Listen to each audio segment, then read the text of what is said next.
Hello students. आज हम class 10th में मैथमेटिक्स में नेक्स्ट एक्सरसाइज 1.2 पर डिस्कस करेंगे, है ना। उससे पहले थोड़ा इंट्रोडक्शन को जान लें एक्सरसाइज 1.2 के। तो आज हमारा स्टार्ट करते हैं इंट्रोडक्शन ऑफ एक्सरसाइज 1.2, है ना। एक्सरसाइज 1.2 का परिचय। तो सबसे पहले हम कंपोजिट नंबर पर डिस्कस करेंगे। What do mean of composite number. Composite number जिसे संयुक्त संख्या भी कहते हैं। हिंदी मीडियम वाले स्टूडेंट्स भी रहते हैं इसमें, तो मैं दोनों ही लॉन्गेस्ट का यूज़ करता हूँ और most students are comfortable with English and Hindi. So composite number संयुक्त संख्या क्या है आप जानते हैं, समझते हैं। क्लास 9th में 8th में सभी में पढ़ा हुआ है आपको कंपोजिट नंबर। जैसे मैं एक डायरेक्टली थोड़ा सा आपको बताना चाहूँ तो आप जान लीजिए। जैसे ये 1 2 3 4 5 6 7 8 9 10 11 12 नेचुरल नंबर्स लिखे हुए हैं। इन नेचुरल नंबर्स में से अगर प्राइम नंबर्स ये वन को हटा दिया जाए, वन को हटा दिया जाए, बाकी प्राइम नंबर आपको पता है कहाँ से स्टार्ट होते हैं, 2 से। प्राइम नंबर कैसे कहते हैं, जो इटसेल्फ या 1 से डिविजिबल हो, मतलब स्वयं से या फिर 1 से, मतलब खुद से या 1 से डिविजिबल हो, वही प्राइम नंबर कहलाते हैं। तो प्राइम नंबर, सबसे छोटा प्राइम नंबर क्या है, 2, फिर 3, फिर 5, फिर 7, फिर आपका यहाँ पे जाता है 11, है ना। ये इस तरह चलते रहते हैं। तो नेचुरल नंबर्स में जितने भी नंबर्स हैं उनमें अगर प्राइम नंबर्स और 1 को निकाल दिया जाए तो बाकी जो नंबर्स बचे हुए हैं वही कंपोजिट हैं। वही क्या हैं, कंपोजिट, वही संयुक्त संख्याएं हैं। तो कंपोजिट नंबर में क्या है, 4 है, 6 है, 8 है, 9 है, 10 है। देखिए 4 6 8 9 10, इस तरह ये कंपोजिट नंबर आपके आ जाते हैं संयुक्त संख्या। तो इसको बहुत ज़्यादा डिस्कस करने की आवश्यकता नहीं है, लास्ट क्लास में आप पढ़ चुके हैं। तो ये है, बहुत आसान एक्सरसाइज है। आप चीज़ों को पहले से भी शायद थोड़ा बहुत जानते ही होंगे, तो बहुत ज़्यादा समझाने की आवश्यकता भी नहीं पड़ेगी और आप बस ध्यान दीजिएगा। अब इसमें आता है प्राइम फैक्टर। प्राइम फैक्टर आपको पता है अभाज्य गुणनखंड जिसे कहते हैं। क्लास 6 से आप कर रहे हैं। अभाज्य गुणनखंड क्या होता है ना। किसी नंबर्स को हम ले लेते हैं और उसका नंबर्स को हम उसे फैक्टराइज करते हैं तो वही अभाज्य गुणनखंड कहलाता है। और उसके करने का मेथड आपको इस तरह होता है ना। तो मान लीजिए हमने कोई नंबर ले लिया, हम कंपोजिट पर डिस्कस कर रहे हैं ना। कोई भी कंपोजिट नंबर ले लिया 310, this is a composite number. आप कहो सकते 310 ही क्यों ले लिया, अरे कोई भी ले लो, बस कैसा होना चाहिए, कंपोजिट। कैसा होना चाहिए, कंपोजिट। क्योंकि इसमें एक फंडामेंटल थ्योरम है जो हम बता रहे हैं, वही फंडामेंटल थ्योरम है। आप चाहो तो नोट डाउन कर सकते हो अपनी नोटबुक से, अपनी जो बुक है उसमें से नोट डाउन कर सकते हो। वही फंडामेंटल थ्योरम है। तो उस फंडामेंटल थ्योरम को हम यहाँ पर इस तरह डिस्कस कर रहे हैं कि कोई भी हमने नंबर ले लिया कंपोजिट नंबर और उस कंपोजिट नंबर के प्राइम फैक्टर किए। किसी भी कंपोजिट नंबर के क्या किए, प्राइम फैक्टर किए। ये हम समझा रहे हैं आपको, वो फंडामेंटल थ्योरम ही है। कोई भी कंपोजिट नंबर ले लिया, जैसे हमने 310 ले लिया, और फिर कंपोजिट का मतलब संयुक्त होता है, हिंदी मीडियम वाले ध्यान दें। 310 का हमने यहाँ फैक्टराइजेशन स्टार्ट किया। 2 से यहाँ से किया तो 155, 5 से किया तो 31, यानी 31 हम किसी से क्लोज नहीं होगा, यानी 31 का हमने किया तो 1 आ गया, है ना। This is the prime number. So इसके फैक्टर किए 2 5 एंड 31, 2 5 एंड 31। तो ये इसके फैक्टर आ गए, आपको देख रहे हैं ना। तो अब हम अगर इन फैक्टर्स को आपस में चेंज करते हैं, 310 नहीं रहेगा, अगर 31 5 2 लिखते हैं या 31 2 5 लिख लें, 3 डिफरेंट, है ना। 1 2 एंड 3 सभी सेम है, केवल फैक्टर्स को हमने थोड़ा सा आगे पीछे कर दिया है। तो क्या ऐसा करने से इसका ये वैल्यू चेंज होगा, नो, इसका वैल्यू चेंज नहीं होगा। 310 चाहे हम इधर ले लें, चाहे उधर ले लें, चाहे इधर ले लें, चाहे इधर ले लें, केवल वैल्यू हमारा 310 ही रहने वाला है। तो हमारी जो फंडामेंटल थ्योरम है वही कहती है कि किसी भी कंपोजिट नंबर्स के हम प्राइम फैक्टर करें तो प्राइम फैक्टर्स को आपस में अगर चेंज कर दें तो चेंज करने के बाद भी वैल्यू वही रहता है, चेंज नहीं होता। तो सिर्फ fundamental theorem of your book, arithmetic fundamental theorem के नाम से भी जान सकते हैं हम इसे, अगर कहना चाहें पूरी तरह फंडामेंटल ऑफ अर्थमेटिक, तो इसको भी आप जान सकते हैं। तो ये हमारी थ्योरम हो गई कि कोई भी कंपोजिट नंबर हो उसके हम प्राइम फैक्टर करें तो आपस में अगर उन्हें चेंज कर दें, आगे पीछे कर दें, तो भी वैल्यू वही रहता है। तो दिस इज यूनिक, जो कैसा है, अद्वितीय है। यूनिक का मतलब जानते हैं ना, अद्वितीय, अद्वितीय, अद्वितीय है, ऐसा दूसरा कोई नहीं। अद्वितीय, अद्वितीय आप संस्कृत में पढ़ चुके हैं, हिंदी में पढ़ चुके हैं। अद्वितीय, जिसके समान दूसरा ना हो, वही तो अद्वितीय है, वही तो यूनिक है। तो ऐसा इसके समान दूसरा नहीं, मतलब ये ऐसा होता ही है। तो ये चीज़ हो गई आपकी fundamental theorem of arithmetic. Clear हो गया? बहुत आसान है। अब हम थोड़ा सा आगे बढ़ते हैं, एक और फैक्टर करेंगे। हमने एक यहाँ पर मतलब ले लिया 420 के फैक्टर प्राइम फैक्टर किए, 420, 210, 105, और फिर 3 से यहाँ पे 35 आ गया। उसके बाद हमारा 5 7 जा 35, 7 1 जा 7, इस तरह इसके प्राइम फैक्टर हो गए। और यहाँ 2 कितने हैं? 1 2, तो हमने 2 टू द पावर 2 लिख सकते हैं ना, 1 2 यानी 1 पावर 1 पावर। जब पावर्स जब बेस सेम हो तो पावर्स ऐड हो जाती हैं, तो बेस सेम है तो पावर्स 1 और 1 कितनी हो गई? 2 हो गई।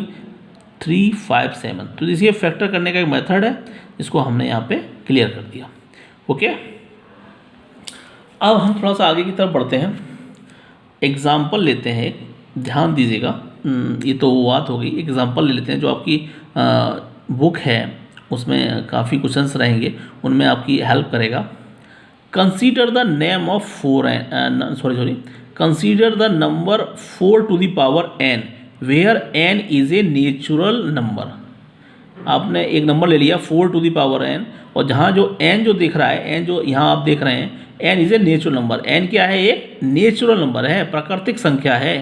Check whether there is any value of n for which 4 to the power n end with the digit 0। बहुत आसान है, समझिए कुछ रही है। हिंदी मीडियम वाले स्टूडेंट्स भी बहुत आसान है। चेक करना है आपको, क्या करना है? चेक करना है कि whether there is any value of n, n की वैल्यू 4 के ऊपर पावर n लगी हुई है, n की वैल्यू हम कुछ भी क्यों ना भरते हैं, any value of n। n का मतलब यहाँ पे नेचुरल नंबर है, तो नेचुरल नंबर में सारे हो सकते हैं, 1 2 3 4 5 6 7, जितना चाहे उतना भरना है। उतना भरने के बाद जो 4 की पावर n के ऊपर हम 1 लगा दें तो 4 ही वैल्यू रहेगी, 2 लगा दें 4 का स्क्वायर कितना हो जाएगा? मान लीजिए हमने यहाँ पे n का वैल्यू 1 लगाया तो 4 ही रहा, फिर 4 के बाद 2 लगा दिया 16 हो गया ना। इस तरह वैल्यू आते रहेंगे ना। तो किसी भी n वैल्यू के लिए end with the 0, any value of n for which 4 to the power n end with the 0, कि कोई भी वैल्यू हम n लगा दें तो उसके लास्ट में क्या आना चाहिए? लास्ट में क्या आना चाहिए? 0, यानी यूनिट डिजिट। जो उसका यूनिट डिजिट है, जहाँ से हम स्टार्ट करते हैं, वंस टेंस वंस वाला डिजिट है, वो 0 आना चाहिए। तो पहले तो हमने ये तो चीज़ आपको अलग मेथड बता देंगे, इसका मीन्स ये है, इससे इसका कोई फ़िलहाल संबंध नहीं रखते हैं इससे। वो तो हम यहाँ देखेंगे कि हमने 4 टू द पावर n लिखा, तो 4 n के बाद कुछ भी लगाएं तो लास्ट में क्या हमेशा 0 आएगा या नहीं आएगा, इस बात पर हमें डिस्कस करना है। तो ये बहुत इंपॉर्टेंट है, ध्यान दीजिएगा। तो अच्छा, एक बात बताइए कि जब भी कभी 0 आता है लास्ट में, तो या तो उसमें 10 का मल्टीप्लाई हो, या 100 का हो, या 1000 का हो, है ना। इस तरह के मल्टीप्लिकेशन रहेंगे तभी तो आप 0 आएगा ना। अब देखिए जरा, मान लीजिए यूनिट प्लेस का हम जानते हैं वंस वाला प्लेस। यूनिट का मतलब यहाँ वंस से है, वंस वाला प्लेस यानी इकाई, हिंदी में कहें तो इकाई वाला स्थान, इकाई दहाई सैकड़ा इस तरह चलता है, तो इकाई वाला स्थान। तो मान लीजिए 10 से मल्टीप्लाई करें तब 0 आता है, 100 से करें या 1000 से करें, है ना। तो अगर हम 10 से करते हैं, मान लीजिए सबसे छोटा 10 है तो 10 ले लेते हैं। 10 के फैक्टर करें तो क्या आता है? 2 × 5। ध्यान दीजिएगा, 10 के फैक्टर क्या करें? 2 × 5। अगर कोई भी नंबर हम लें और उसके फैक्टर करें तो फैक्टर करने पर, मान लीजिए प्राइम फैक्टर करते हैं तो फैक्टर करना, तो फैक्टर करने पर अगर 2 × 5 या 2 5 के अतिरिक्त बहुत सारे 2 5 या 5 बहुत सारे, इससे मतलब नहीं है, कम से कम एटलीस्ट 2 और 5 1 टाइम तो आना ही चाहिए। मतलब कम से कम एक बार 2 और 5 दोनों में से दोनों बोथ मतलब दोनों ही आने चाहिए कम से कम एक बार। किसी भी इंटीजर का फैक्टर करें तो कम से कम 2 और 5 एक बार तो आने ही चाहिए। तो हम कह सकते हैं कि उसके लास्ट में 0 आएगा बिना उसका किए हुए, उसको बिना मतलब अगर पावर उसको सॉल्व ना करें तो हम कह सकते हैं कि उसको पावर सॉल्व करने के बाद 0 ही आएगा। तो देखिए जरा, 4 टू दी पावर n हमने ले लिया, है ना। तो n को अलग कर लिया, 4 के 2 × 2 आ गए यहाँ पे। इस तरह ये करने का तरीका है, आपको समझ लीजिए। 2 की पावर n यानी 1 पावर और 1 पावर, 1 और 1 कितना हो गया? 2, यानी 2 के ऊपर 2 पावर n।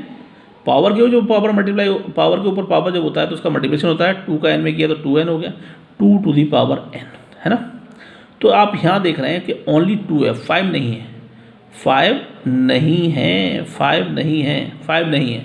तो this will never and with digit 0, ये कब इसके ऊपर कोई भी पावर क्यों ना लगा लीजिए, हमेशा वो 0 नहीं आएगा, हमेशा वो 0 नहीं आएगा। एन नेचुरल उसमें साफ दिया हुआ है कि एन इज ए नेचुरल, जब दिया है नेचुरल नंबर है तो हम कोई भी नंबर लगाएंगे। आप कहेंगे सर अभी हम लगा देते हैं, कुछ भी ऐसा लगा देते हैं जिससे ऊपर इसमें 0 आ सकता है, इससे मतलब नहीं है। मतलब ये है कि कोई भी नेचुरल नंबर लगाएं तो उसके बाद 0 आए, है ना, एनी वैल्यू ऑफ एन, कोई भी वैल्यू लगाएं तो 0 आए, तो नहीं, ऐसा नहीं होगा क्योंकि इसके फैक्टर में क्या नहीं है, 5 नहीं है। तो this will never and with digit 0।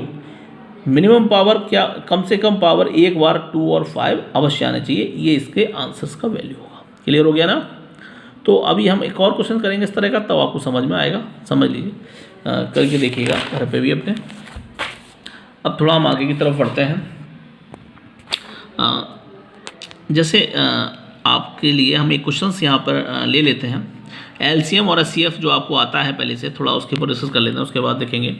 Find the LCM and HCF by the prime factorization, है ना, प्राइम फैक्टर से एलसीएम एचसीएफ निकालना, ये नॉर्मल सी बात है, आपको आती होगी, फिर भी मैं एक बार, क्योंकि आपकी एक्सरसाइज में है तो मुझे बताना आवश्यक ही होगा।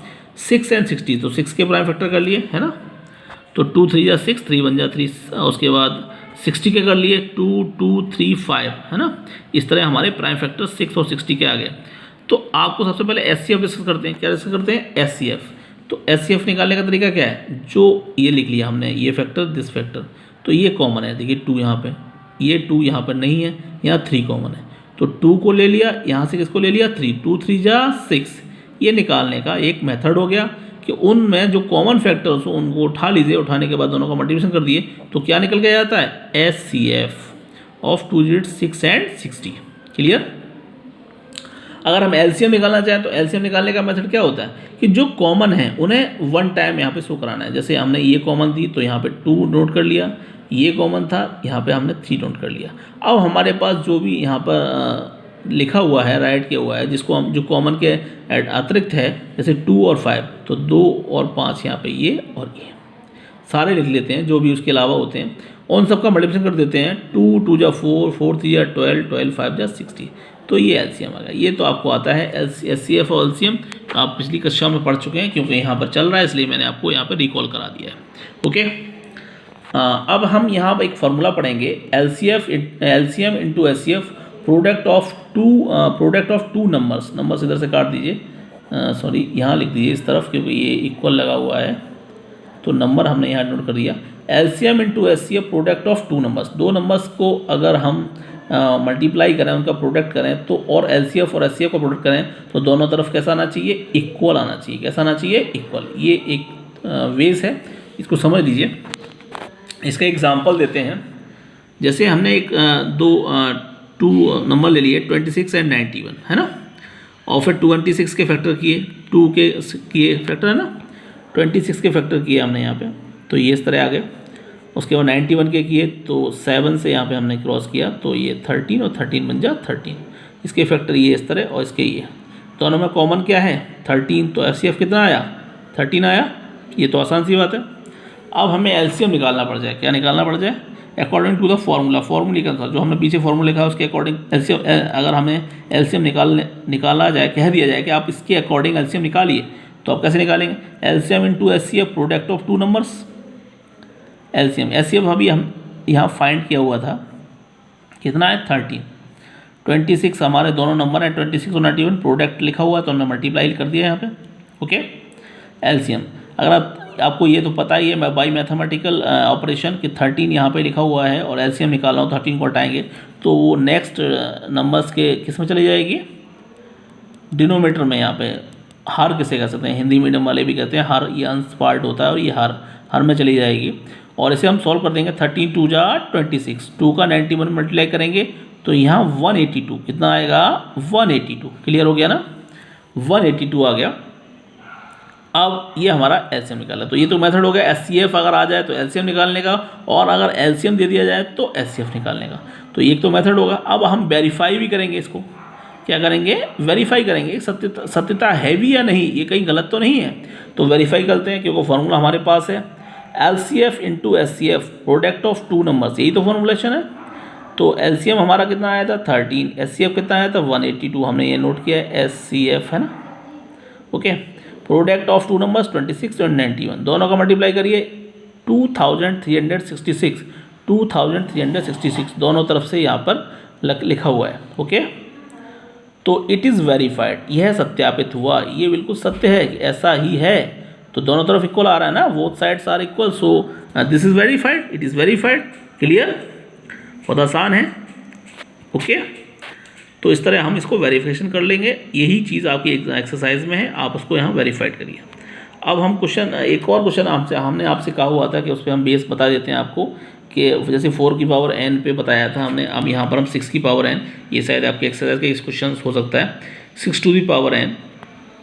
आपको ये बताना है, आपको यहाँ पर ये बताना है कि ये जो 6 की पावर n है, अगर हम n यहाँ नेचुरल नंबर है, n क्या है, नेचुरल नंबर है ना, n नेचुरल नंबर है और वो भी n ही है, कोई भी नंबर हो सकता है n, तो ये एंड विद जीरो होगा, मतलब अगर इसका n नेचुरल नंबर लगा लें और फिर उसका हम स्क्वायर्स या फिर जो भी हम करें उसका पावर्स को खोल के ओपन करें उसे, तो वो जीरो आएगा एंड विद जीरो, और एंड विदाउट जीरो, या तो विदाउट जीरो होगा या विद जीरो होगा। तो हम वही प्रोसेस जो हमने पहले किया हुआ था, 6 लिया, 2 × 3 इसके फैक्टर हो गए, 2 × 3 = 6 पावर n, क्योंकि यहाँ सेम तो है नहीं, तो पावर n इस पे भी और इस पे दोनों पे लग गई, 2 to the power n 3 to power n। तो क्या आप देख रहे हैं 2 का तो फैक्टर है, क्या 5 का फैक्टर है यहाँ पे, जो हमने आपको बेसिकली बताया हुआ था उसमें 2 और 5 दोनों होने चाहिए, क्या यहाँ 5 फैक्टर है, नहीं, यहाँ 5 फैक्टर नहीं है, so this is not end with zero, तो ये जीरो पर एंड नहीं होगा। It can be observe that 5 is not prime factorization of 6 to the power n, क्योंकि 6 टू द पावर n के फैक्टराइजेशन में प्राइम फैक्टर 5 नहीं है, तो ये इसका फैक्टर नहीं होगा। तो इस तरह हम ये इसको भी निकाल लेंगे कि ये एंड विद जीरो है या नहीं है। क्लियर, तो ये एंड विद जीरो नहीं है। ओके, आज के लिए सिर्फ इतना ही। ओके, आप एक्सरसाइज को कंप्लीट करिए। Okay, have a nice day.